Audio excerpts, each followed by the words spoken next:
So today what I want to work on for his warm-up is backing up.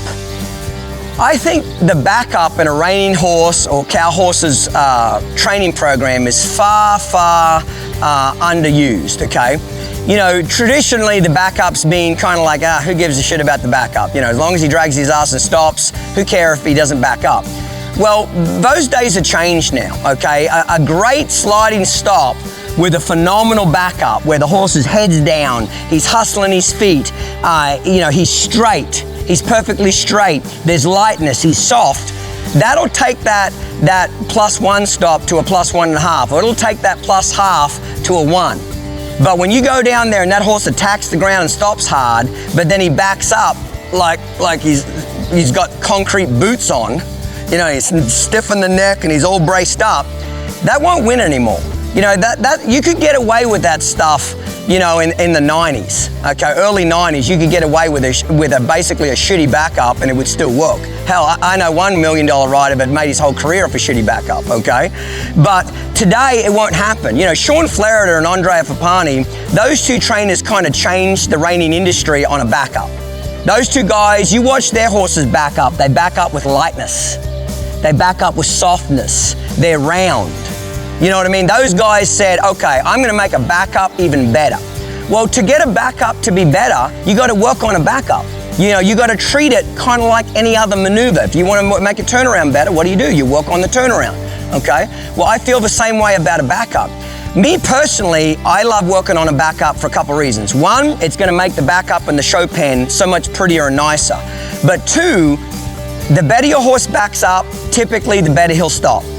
To me, a stop is a byproduct of a great backup. Now, are there horses out there that are phenomenal stoppers that don't back up very well? The answer is yes, but I promise you, if a good trainer got that same horse and taught that horse to get soft and supple and round his back and pick his feet up in a backup, you'll make whatever stop he's got better, okay? You'll make it even better. You know, years ago, you could just have a talented horse and get away with winning the Futurity and still do well. Now, it can't just be a talented horse because there's 20 other trainers that have got a horse just as talented as Titan. Now it's about who's got the brokest horse, who's got the softest horse, who's got the horse ready for the show pen, okay? So, a couple things I'm gonna work on. I'm gonna work on steering him backwards. Nothing turns me off more than watching a reining pattern and a horse runs down the center of the arena and does a sliding stop, or at the end of his pattern stops and backs up and the horse is crooked. And the rider's, you know, jabbing the spur in or rolling the spur on the horse's butt to try to get its hip over. Nothing screams, my horse is not broke, than a crooked backup, okay? And all horses are gonna back crooked a little bit, but if you've got them really broke to your legs, to where you can push their hips left and right, push their shoulders left and right, you can move those 5 body parts as good going backwards as what you can going forwards. If your horse is a little bit crooked in the show pen, you can cover that up relatively easy without the judges seeing it and without announcing it to everybody in the stands. You know, the reining horse industry is very well educated now. You know, you just go to the Futurity and you know, when you're in the finals and everybody's making a lot of noise, it's going well. When you're in the finals of the reining Futurity and you hear crickets and everybody's on their cell phone, that means you're not doing real well. You know, they're an educated crowd. They know when you're doing well and they know when you don't, okay? So, I want to be able to move his body backwards, and I also want to be able to make sure that he's maintaining the backup by himself. So once I back tighten up, I kind of just sit still neutral. I don't like a backup where I constantly have to move my feet to move his feet all the time. Or if I stop tapping my legs, he just dies in the ass and stops. I want it so that he's putting a little more effort in by himself, where I kind of sit here and look like I'm doing nothing, and that horse is just rounded from head to toe and just shuffling his feet backwards, okay? I'm not saying it's against the rules to use your feet in a backup, it's certainly not. But we're trying to show the judge how little we can do and how much our horse can do for us, okay? So let's kind of get started here. So I want to do a lot of backing just from a standstill. Just basic cue, when I pick up, get soft. A lot of horses will back up good after you walk them forward, stop them, and back them up. But I want to do a lot of backing just from a standstill. Again, mate, the warm-up is an extremely important part of a performance horses training program. That first 10 minutes taking your time, moving the 5 body parts, getting them soft and supple, getting them engaged, listening to you. You know, a lot of the warm-up can tell me what the rest of the ride's gonna be like, or sometimes I'll have an idea of how I wanna ride the horse in this training session, but after I get done warming the horse up, the horse says, no, I need more attention over here. So I try to let the horse kind of tell me what he needs for that day. But today, we were specifically working on getting him to back up better, moving it off our legs and hands better, and just getting really soft in that back up.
So now I'm going to put my left leg back, and I'm just gently pushing his hip to my right. I'm doing a right circle here.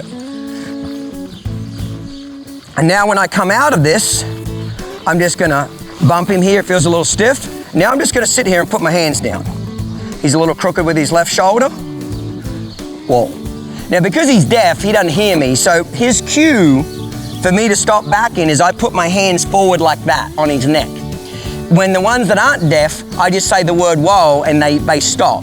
So when I back up, he better keep backing until I say the word whoa. It's his responsibility to keep backing, not me to keep asking him to back. So the only time I use my hands and my legs is when I feel like he's crooked or he's being lazy or not putting in the effort. So again, I pick up nice and soft, okay?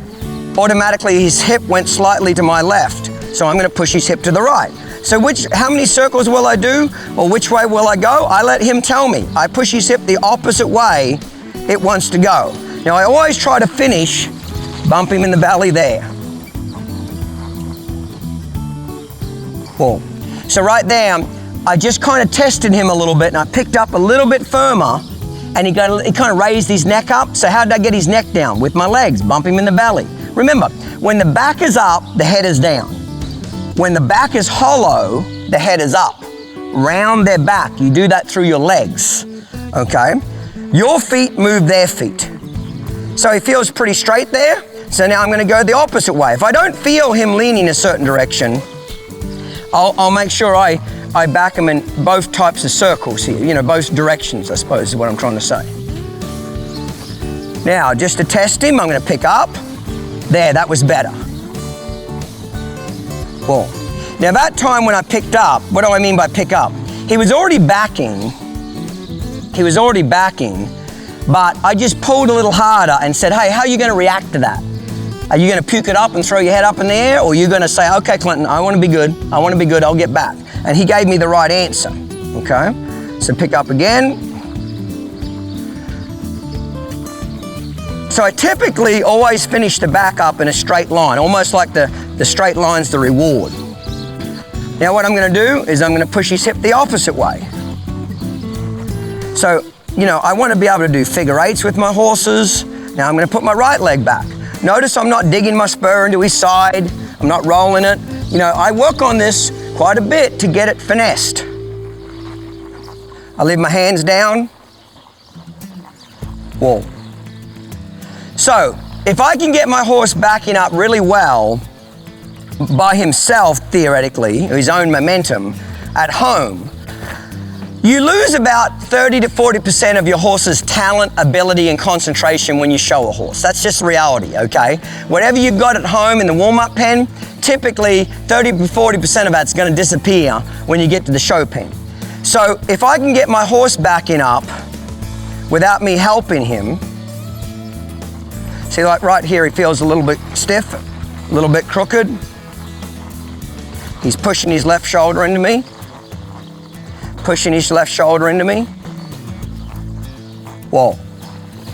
If I can get my horse backing up at home with his own momentum and energy, when he cheats me a little bit in the show pen and is distracted by the crowd and the judges and the banners and all that stuff, if I have to help him a little bit with my feet, then he's like, oh man, I really better pay attention. But if I have to make my horse back up every day off my feet, like a lot of people back up like this, like they gotta constantly do this with your legs, and as soon as they stop using their legs, the horse dies in the ass. Well, if you're like that at home, imagine how much more leg you're gonna lose when you have to use 30, 40% more leg in the show pen. Okay? So then I also back him in circles the other direction. Okay, we've already done this before, but I've got my right leg back, my left leg forward, little stiffness right there. Change shapes. I do a lot of changing shapes, going from one shape, one bend to the other as I'm going backwards, because it just gets rid of all those kinks. So which one do I do more of? Whatever I feel like he needs. So if I feel like he needs a little more, like he actually feels like he needs a little bit more attention, backing like this with being arced to the outside, I'll spend more time. And then when I finish backing, whoa. Now, why does he back with his head low? That's just kind of his thing.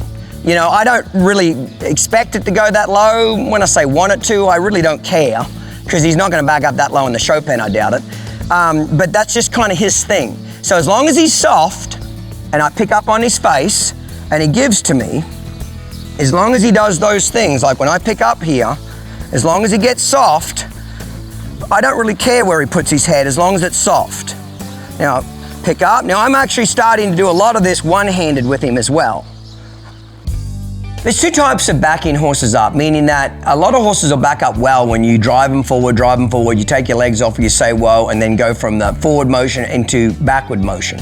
But believe it or not, there's a lot of horses that if you just ask them to back up right from a standstill, they'll either give their face and then kind of get stuck where they won't back their feet up, or when you pick up on them, they'll kind of root their nose out and then you get them soft and they'll back up. I want to do a lot of backing both ways, driving them forward and then going into a backup, and also just from a standstill when I gently pick up on the reins, will that horse follow your hand? Remember, instinctively, horses are designed to push and pull against pressure. It's not natural for a horse to give to the bit. It's quite opposite. They want to push on the bit. You know, when you pull on a baby foal with the halter and lead rope, when he doesn't know how to lead, his first instinct is to pull against the halter. You put a lariat around a horse's neck, a wild Mustang, and you pull on it for the first time, he doesn't give to you. He rears up, he pulls against you, he fights it, because if a lion grabs a horse around the neck in the wild, the horse doesn't flex and say, oh yeah, let me give to you while you eat me. He pulls against it. Now that doesn't mean that horses can't give, quite the opposite. We teach them to give. But it's not instinctively for them to want to do that. We got to teach them to give. So getting a horse really soft in the face and soft in these body parts, so when we pick up, they give to us, is a learned behavior. And we do that through repetition and consistency. Thanks, mate, for watching our Titan series. I hope you've enjoyed it. Remember to subscribe below so we can keep you updated on Titan and the method.